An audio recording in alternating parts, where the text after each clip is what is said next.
we came down here now, finally, after years of waiting, thinking finally we have everything in place, and now we're starting, and yeah, another hurdle comes up. And that is that there is another round of opinions being injected into the project that we had not been informed about. We thought we were only waiting for a payment to be made, and then that there was a formality of a couple of days before we had the right to start the project. That was not the case. But it was what we were told would be the case. But so we set a plan, and we wanted to get started on a specific date, and just did not happen. It was really, really tough. Yeah, I don't know if we have the patience for this. Kind of feels never ending when you think you're just about to get the last permit to start. There's always something else coming up. It's like Italian bureaucracy is kind of constructed in a way to make you kind of lose hope. It's the constant renegotiation of what you think will happen. And obviously, there is a point, and it's difficult to see it because it's not really a line in the sand, but there is a sense that you do have a vision of something. And if you're constantly asked to compromise on that vision, it's difficult to gauge when does that vision become too compromised. And so there is a lot at stake in terms of the personal boundaries that are being trampled on every time that, an authority or a bureaucratic, excuse the expression, bullshit comes around, which makes very little or if at all any sense. But then there is also the actual things that you are asked to change, like closing an external staircase and removing windows or reducing something. And that actually kind of infringes on the actual vision. Yeah, for me it was like, I don't know, it just punched me right on the cheek, and very hard to take in that someone this late in the process would actually have personal opinions on our way of life, in a way. How we want to have our house, if we want to have a big window in our bedroom, or if we want to have a small window in our bedroom. I think it should be up to us, but it wasn't. And there was no leeway at all. It was just a demand: change this, or we'll put you back in the bottom of the pile. And it's so demoralizing, I have to say. But I have to say that it was almost, and I just ordered myself a taxi and a plane ticket and went home, because I was so enormously disappointed.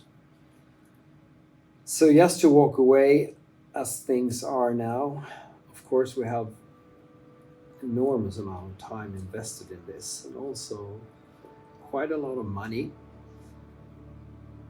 We've been at it for 5 years now to get this permit done. And I thought maybe 1.5 years it would take us, and we're at our 5th year now. We're over 5 years since we started. So personally, it would be a huge disappointment. Something that you worked on for so long, and dreamt about, planning, spent nights not sleeping, just thinking about it, dreaming about it, having a vision of how life would be.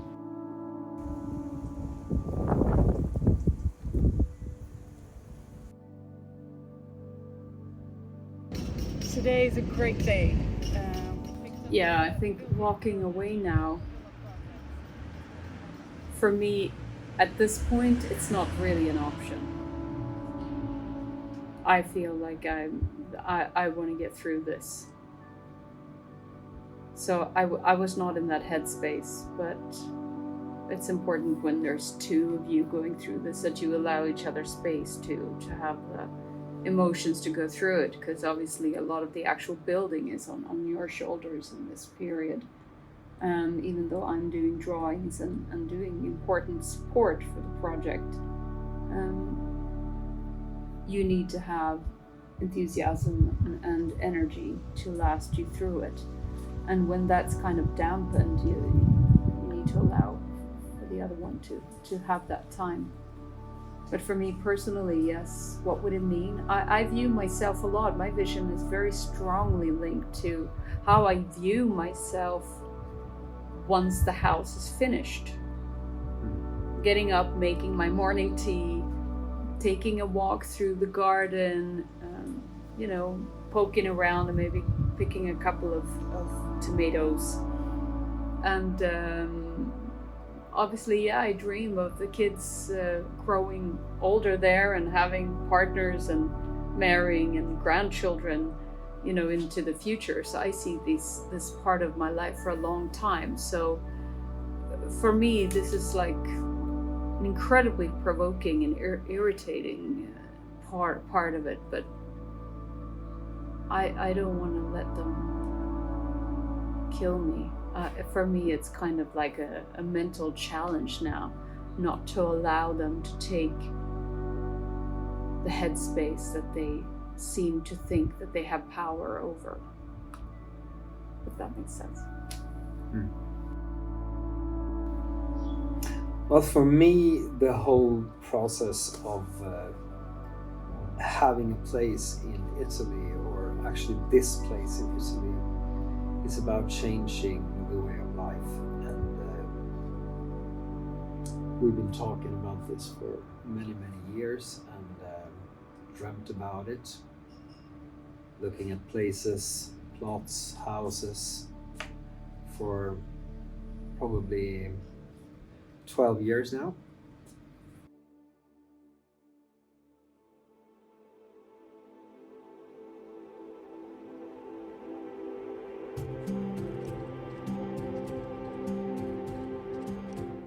Our friends and us actually used to talk a little bit about having our own country, and this in a way represents that feeling of being free, not have to work for anyone else, and create kind of a new life away from the boundaries that we had for a long time.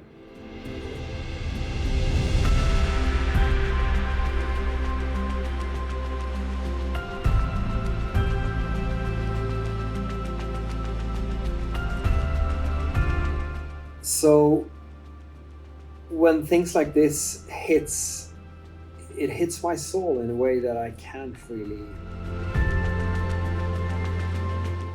take lightly. It was like someone put a dagger through my heart, and I was bleeding, and so for quite a few days I was ready to give up. It was just too hard, and I was so upset, and I didn't really know where to go with it.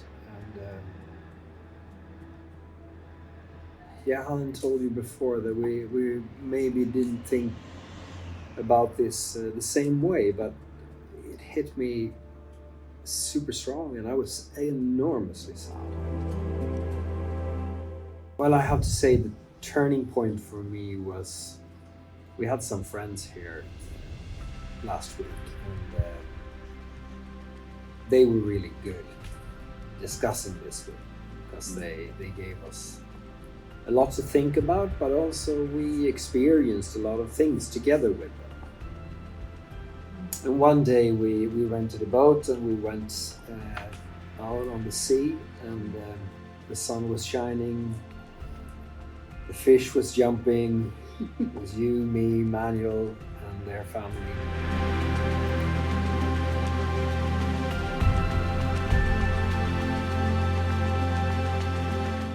And that's when I kind of remember that what Salento actually represents for me. It's a way of life. It's the nature.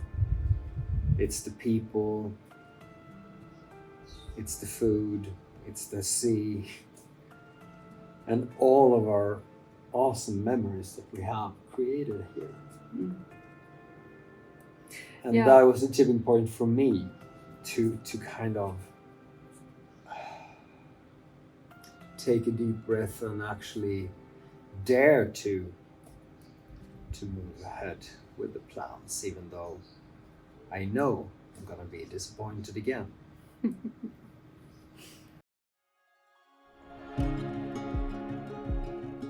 Manuel has now come down with us and has joined the vision very enthusiastically, and will be learning how to build a house together with you. Yes. And so for me also that strengthens the idea that this is something that we're doing for a bigger picture for the family. And with him here also, he's very passionate and driven when it comes to permaculture, and how, has some really great input of how to plant and how to make this really difficult plot flourish. And he's really leading with that in a way that's, I find, quite inspirational and fun.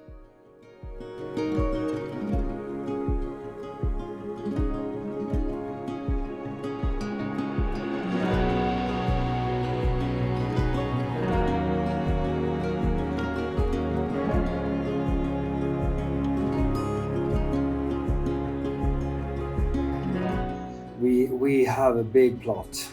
It is 1.3 hectares and it needs to be cleared. We need to take care of all of the dead trees, and we also need to actually set fire to all of that wood, and because it's infected by bacteria and we don't want that to spread.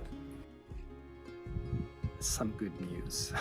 I am so relieved